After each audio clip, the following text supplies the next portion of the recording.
Good morning, good afternoon, good evening. This is DMAC, and today I'm looking at making a very versatile little tension wrench which can be used top of the keyway or bottom of the keyway. Here we can see we've got a top of the keyway. This is a Mad Bob's bendy one, very nice, and then we've got the classic wiper insert there.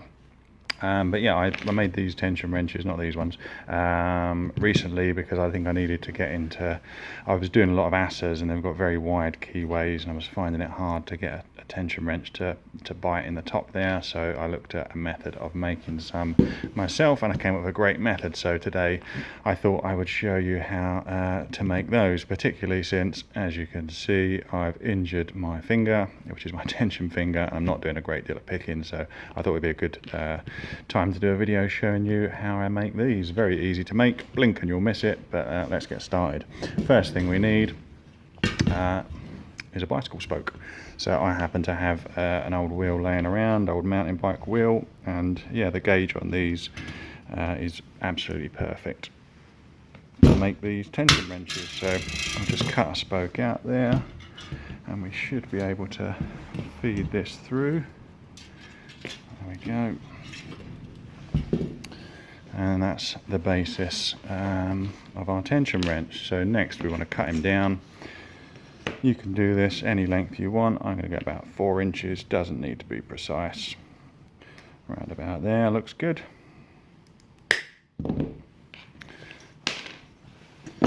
Okay, we're almost there. So now we're going to bend over each end about 10 mil, or the width of the plier jaws is about right. Put a 90-degree bend in, no heating required. There we go, lovely. And we'll do one on the other side in the opposite direction. You can make these returns as long or as short as you want to suit the particular lock that you are picking.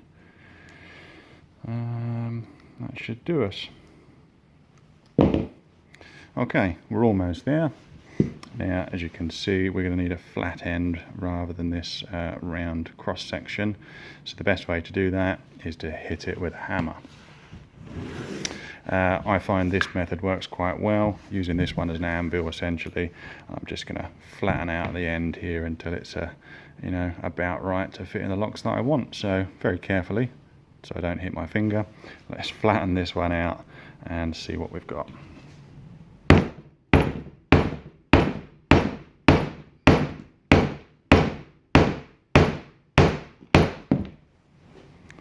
There we go, didn't take too long and that looks pretty good. We're going to grind a lot of this off anyway and shape it. Let's do the same to the other end.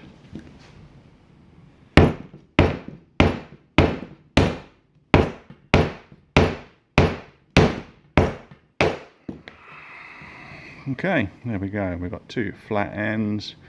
Not the prettiest, but I'm just showing you in this video how fast you can make it. You can make these as pretty as you want. I'm going for functionality on this one. So I'm going to move over to the grinder. We'll grind this and shape it. You can use a hand file, but for the sake of the video and speed, I'm going to use a grinder. So we'll move over to the grinder and yeah, get grinding. Okay, over at the grinder. So yeah, I'm just going to shape this. I'm going to bring this in a little bit closer. You can have these returns, as I say, as long or as short as you want, and we'll just pretty him up a little bit, make him a bit nicer.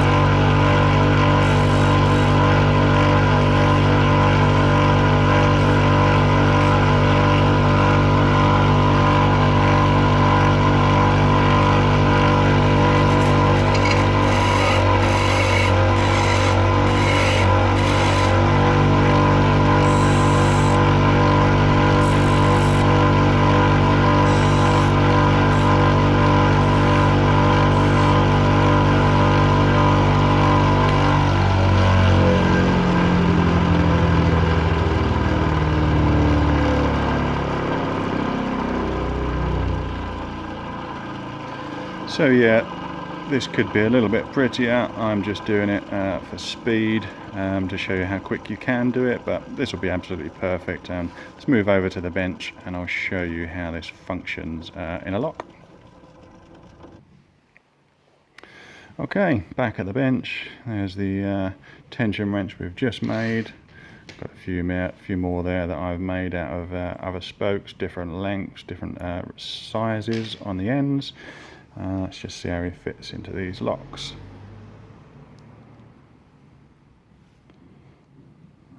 So it's a bit tight in that one, but he sits in there quite nicely. We can pick that. We can use him in the bottom of the keyway position, like so.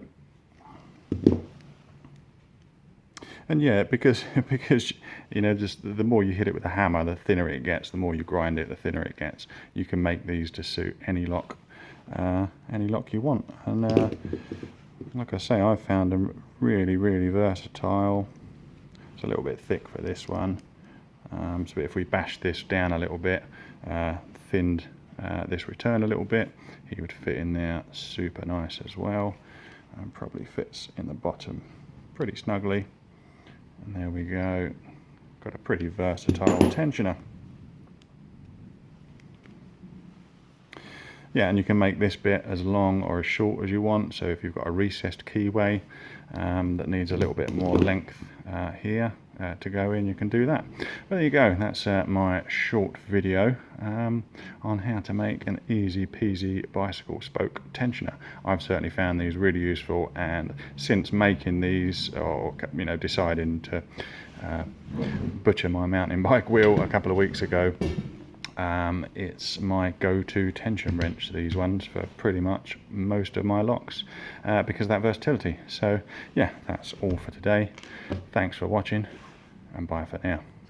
Be safe.